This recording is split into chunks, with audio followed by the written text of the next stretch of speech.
Ladies and gentlemen, welcome back here as we are approaching the end of the stream. We are here with the winners finals, game number 2 of 3 forecourt and the dancing Animal Crossing. So full of energy after 6 hours. Happy Fairy Dragon, or a taquito that is rising. Thank you for the interpretive dance. You're welcome.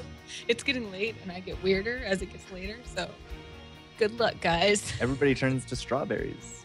Late night for you. Yeah, it's so weird. All I see is strawberries. Yeah, guys. Oh, what? No, just saying, man. Yeah, we are in game 2 of a best of 3 for tonight's first place in the HeroesHype Amateur Series, which is this great, awesome, safe place that Miss Honey of HeroesHype has created for amateur teams to come and show off their stuff, maybe learn a thing or two, find some scrims, and for us to hang out with you and have a very entertaining, fun, and joyful night. I've had a good time. How about you, Forecourt Jester? I'm just flexing and things because I've been sitting here for almost 7 hours. So, yeah, good crick in the neck. But, the teams that are still going at it, big props to them. They've got a lot of concentration. Most of these amateur leagues don't go this long, but they are troopers. Yeah, they're definitely keeping up with it. All right, so the Taquitos and the Dragons, they are ready to go with the bands. And Taquitos go first, and they're saying, we don't want to deal with a fight dog. No fight dogs. We are allergic. They make us sneeze, and they sometimes bite us, and we don't like it. Please don't play them.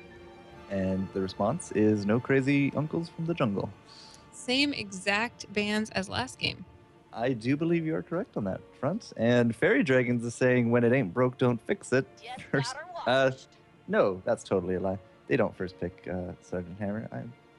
What are you doing, Sean? I don't know. It's late. The first pick was Vala. There we go. Is that the Rising Taquitos first picking Vala, or is that the Fairy Dragons? Taquitos. Okay, gotcha. Making sure I have the right sides over here. Yep. So Vala, again, sturdy wingman. She's going to do her duty, and she's going to be there for them. She's going to hunt them demons. Mm-hmm. And the Fairy Dragons, on the other hand, want to keep that Sergeant Hammer action going, and they want to add to it a Stitches. Well, it's a really good deny pick because you do want to be, in the back. You want to be sieging up. You want to be doing all these kind of pressures for the siege tank. And what's one of the best tools against a siege tank? Well, Zeratul, Zagara, or Stitches. Mm-hmm. It's a really good deny pick.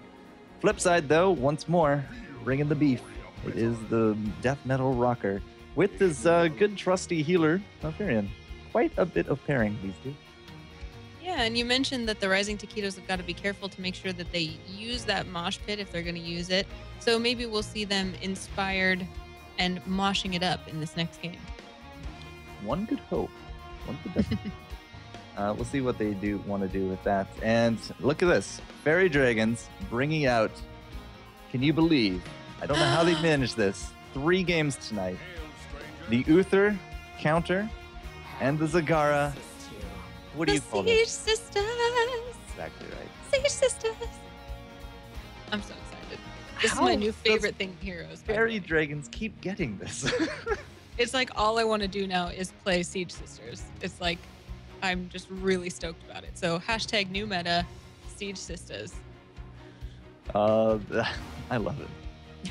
So fun. Absolutely.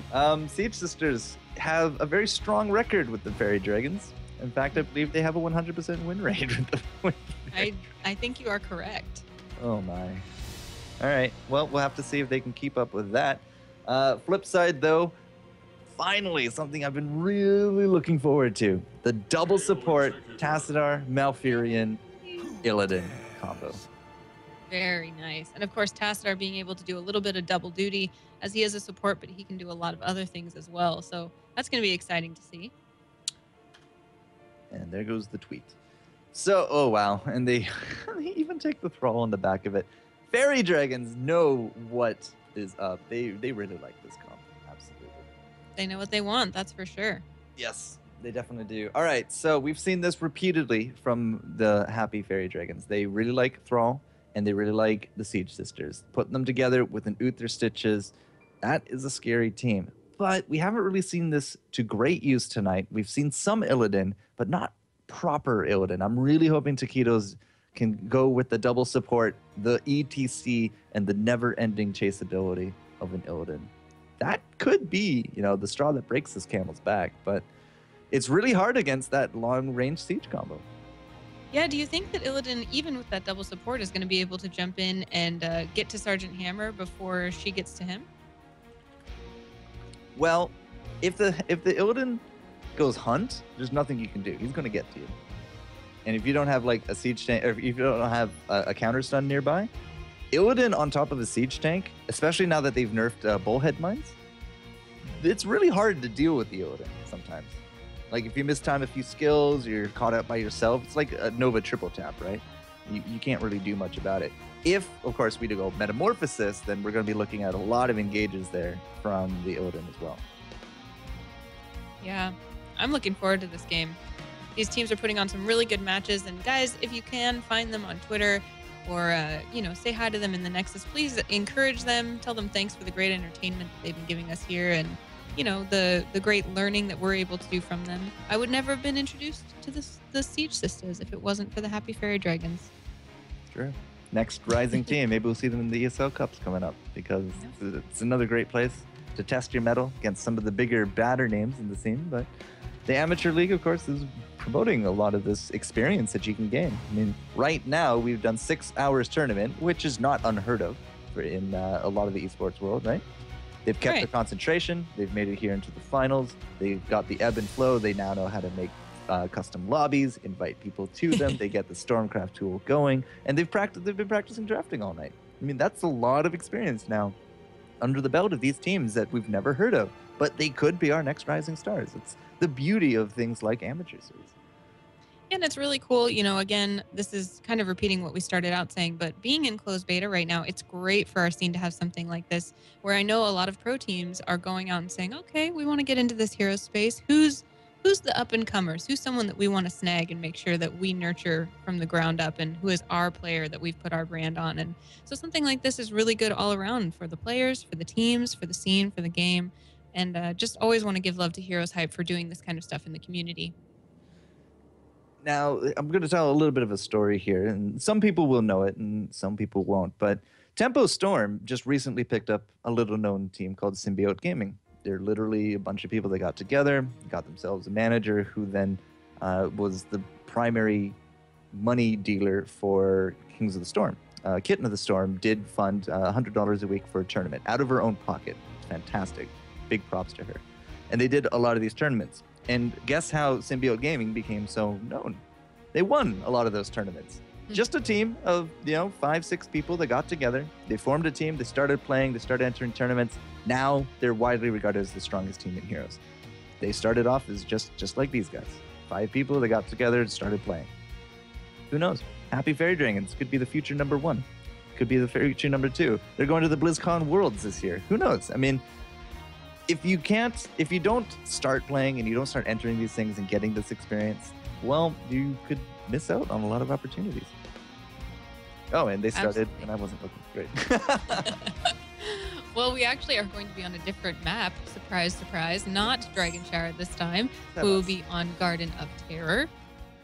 And we have played on this map tonight, but in case you missed it or in case you're new to the game or not familiar with the objectives, this map is a large one and it is filled with terrors or shamblers, depending on what you want to call them. But these terrors will spawn, and inside them are delicious seeds. We will try to cut them down and take those seeds. Once we gather 100 seeds, then our team gets a garden terror, which spawns in our base, and we can go put it on like the dragon suit. We have all sorts of cool abilities, like something that can turn our enemies into harmless little plants, something that can leech life from buildings, and a little bit of a sprint so we can dash places. There are different kinds of camps that will spawn. There will be 2 small camps, both top and the bottom. Each of those has 15 seeds.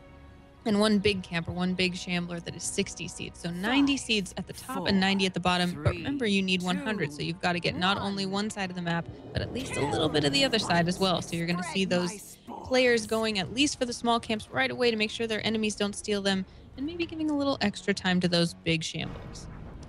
And that is exactly right. The little camps, the big camps, seeds, and little guys like this one. Collect 100 seeds to summon the Garden Terror. They're surprisingly cute when they're not smashing your forts, you know? Yeah, flowers all over him. The queen of the garden, who does the voiceover, is a little bit creepy, but Creepy, awesome. yeah, creepy in a good way. Narrate my life, please and thanks. All right, so what do we have for lanes? Not putting past in our mid. Actually going to be putting double supports here with the Illidan, but that's some stiff competition down here from the Faerie Dragons. They got Inkling, Panda, Jigu, and Srey into this bottom lane, and, well, I just got to say good luck trying to get a kill there.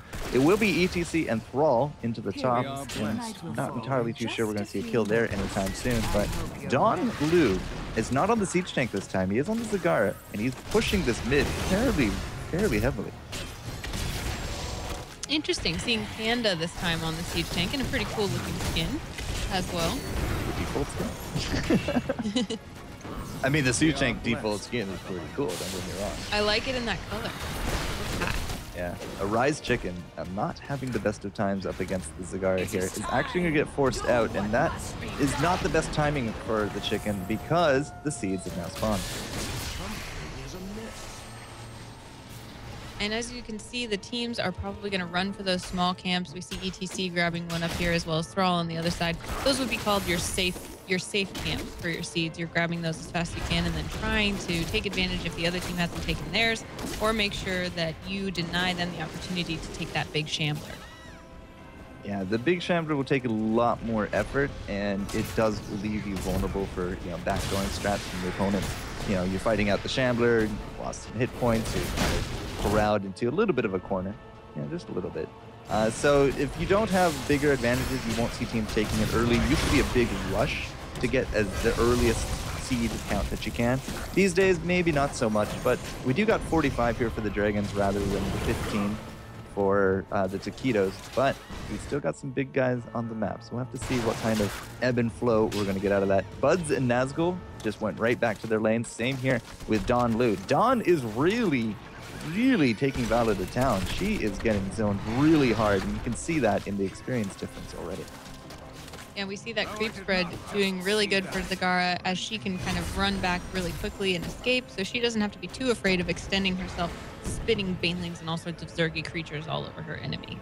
Zergy creature. Mid is out of ammo as well. If we don't actually help out this mid lane, Rising Taquitos are actually poised to lose some towers early, and that could tip the scale of the experience to something of an overwhelming early game favor for them. Both teams are soaking experience, but the Rising Taquitos are one level behind right now. Not going to be a huge deal, but something to keep an eye on. Everyone has been in lane, so a lot of soaking is going on. But as you can see, the tide of the map is definitely pushed in favor of the Happy Faerie Dragons. Yeah, absolutely. Don Lu is just 100%. This is his lane. Buds is actually now out-dueling the Nazgul. And in the bottom lane, I mean, we have a little bit of aggression coming out from the Illidan, but it's actually Tassadar that paid the price in terms of the hit points.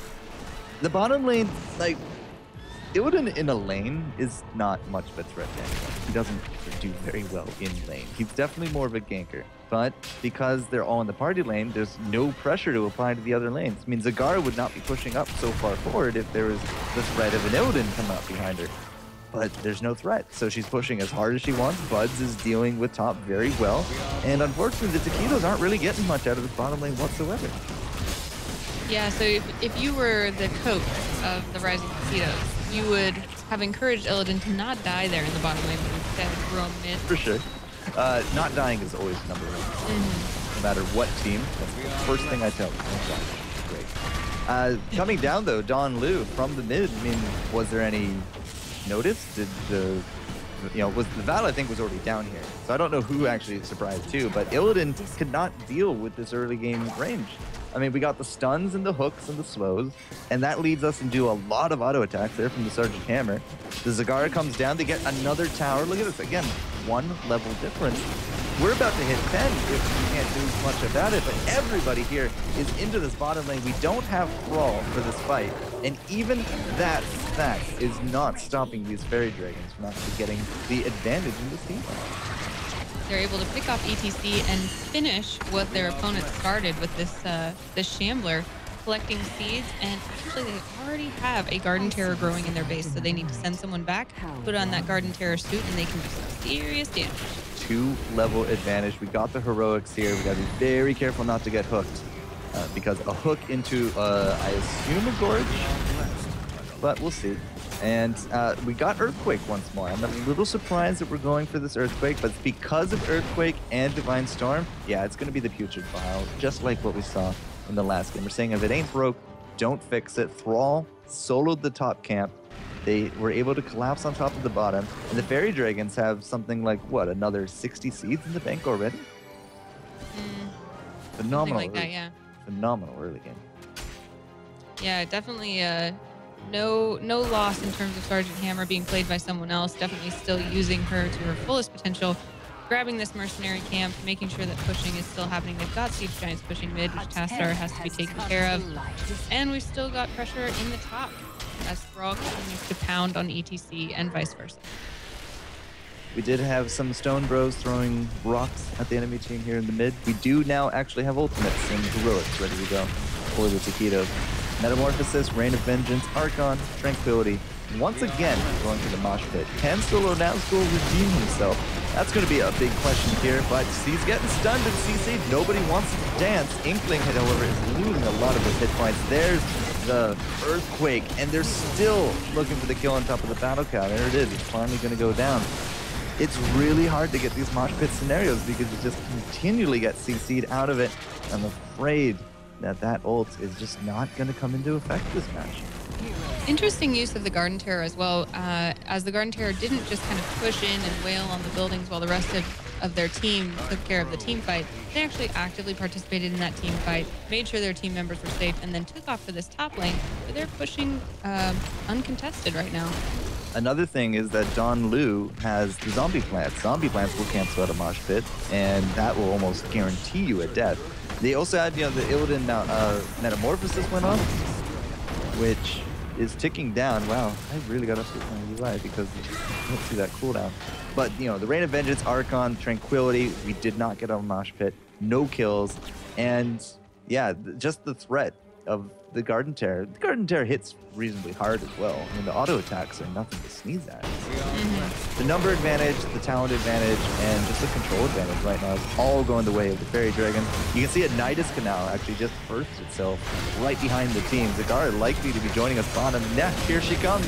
And I'm not sure it's actually going to matter. 2 kills more for the Fairies. Mistakes were definitely made as he dropped for the hat trick. And this is not a proper Illidan, I'm afraid to say. Like, he goes in, but unfortunately the rest of the team dies before too much else happens.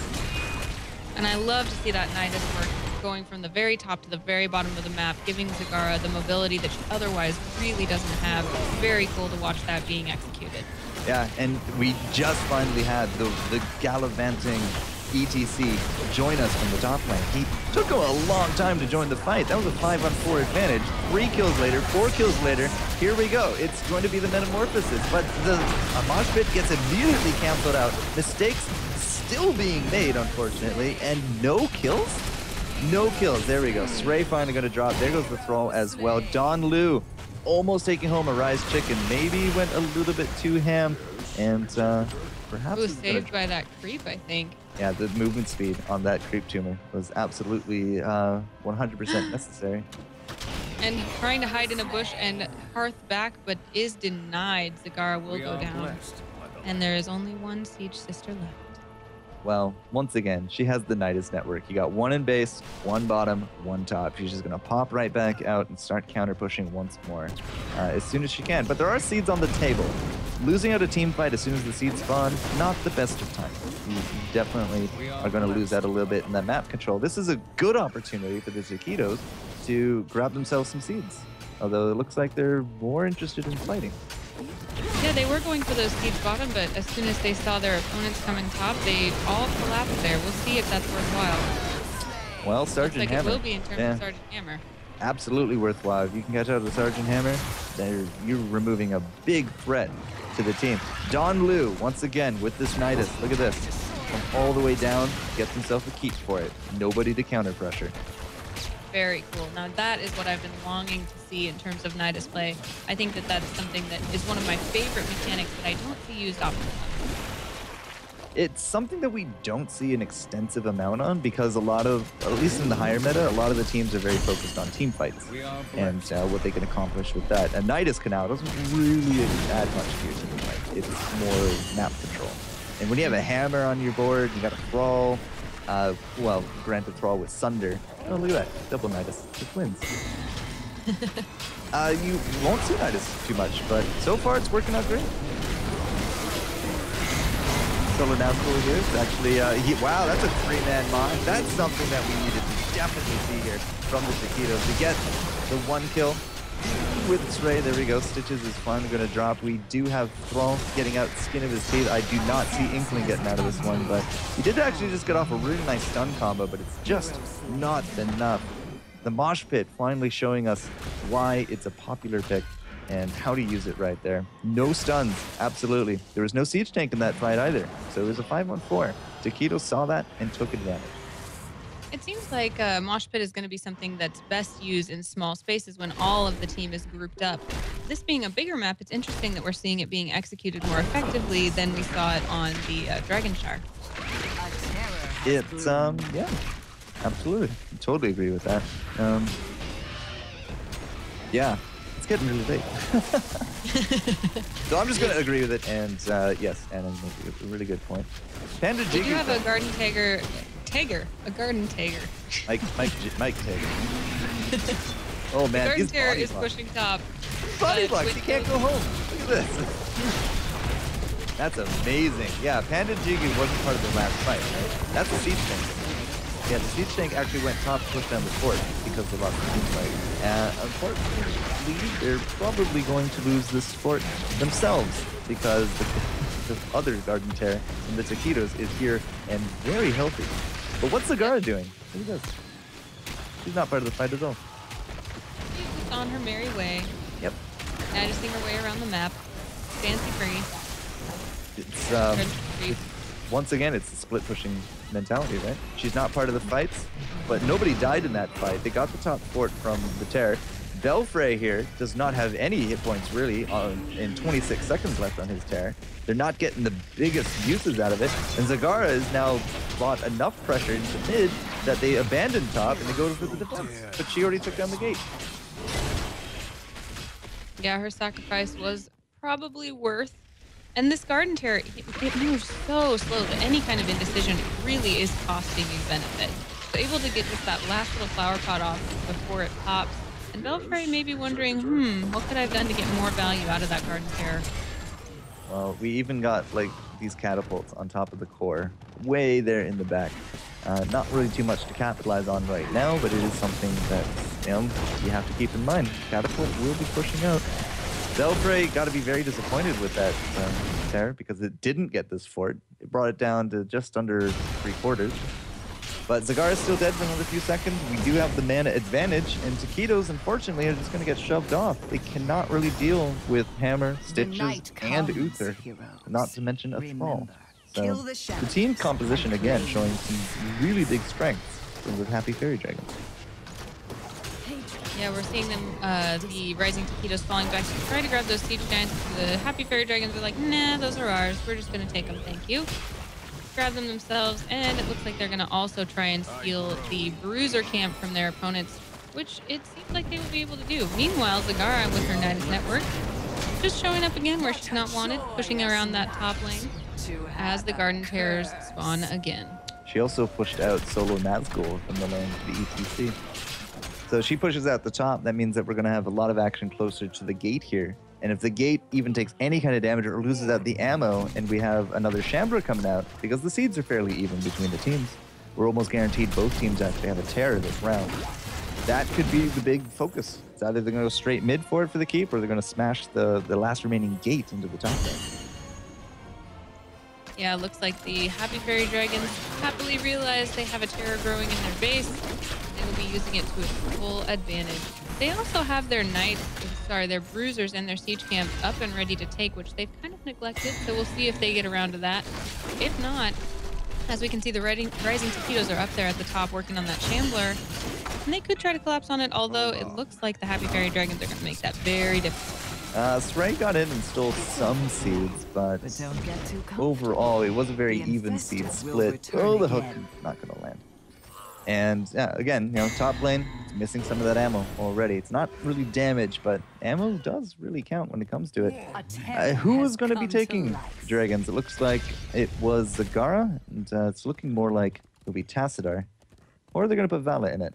I would probably put Vala in it if I had to take a guess, but Belfray is going to defend this bottom lane because it's continually pushing in. Everyone else is ready to go here mid, because here comes the push. Did Illidan just get inside the garden there? Mistakes is... Yeah. Indeed. Well, interesting. Illidan pick overall hasn't been working out at all, so hey, become a Shambler. The problem is he's going a little two-hand. You need your team with your Shambler. Both Shamblers are actually playing the same role right now. They're just kind of being the big targets, the big soaks between them. And unfortunately, mistakes are still being made. Wow. We have the earthquake going off. Not entirely too sure why, but there's not any kind of big collapses here. Solo Nazgul still waiting for a good mosh, but he's really biding his time on that one. Illidan, of course, is in the tear. He cannot metamorphosize. And there we go. He's out. He does throw down the metamorphosis and dies. No team backup. Hover Siege from the Panda. They get themselves a kill. They get themselves a second kill. Solo Nazgul has not done a good concert in a while. And everyone actually throws him out. And this is probably game. Look at the range on that Sergeant Hammer again. It is just enormous. That's without graduating range, which is the Hover Siege this time. You can move slowly around in the hover mode, but there's nothing really to stop these Siege Sisters from taking the core. I mean, Belfray is going to come in here. I don't know what he thinks he's going to do. Arise Chicken does not have the hit points to do anything, and everyone else is dead, which means it will be 2-0 for the Happy Fairy Dragons, and they take home first place seeding here in our first ever HeroesHype Amateur League. It took them 7 hours, but they're the ones that go home happy at the end of it, going undefeated in sets to take home first place. Congratulations, HFD. Guys. Happy Fairy Dragons! You are the winners! Ding, ding, ding, ding, ding. Great matches, especially those last few. Very close, really awesome games with some really clear strategy. I feel like I could see that Happy Fairy Dragons has practiced a lot together and had strategies in mind that they brought real plans to this tournament. Well, we've seen for the very first time for me, double siege comps repeatedly on these maps. The Siege Sisters is going to become a thing, I swear. And that's impressive. Still finding strats that I've not seen popular in high meta, but it did a heck of a lot of work. Congratulations. It's definitely something I'm going to try out. Zagara is a favorite of mine, so I'm going to have to get a friend of mine on Sergeant Hammer and wreck some faces. Oh. Wow, I just got a tell from Fairy Dragons. They didn't mean to take Nidus. That was a misclick. Really? No way. Whatever. It won. That's incredible because I was so impressed with it. So was I. Well, Fairy Dragons, terrible team. I take it all back. I'm sorry. They misclicked. They don't have keyboard commands under their belt. They don't know the key bindings. Get out of my face. No, nothing like that at all. They still played very well. Wow. Well, this has been an amazing time. Thank you so much for joining us, Anna. Yeah. Yeah, thank you so much for having me. What do people have to look forward to from the HeroesHype Amateur Series?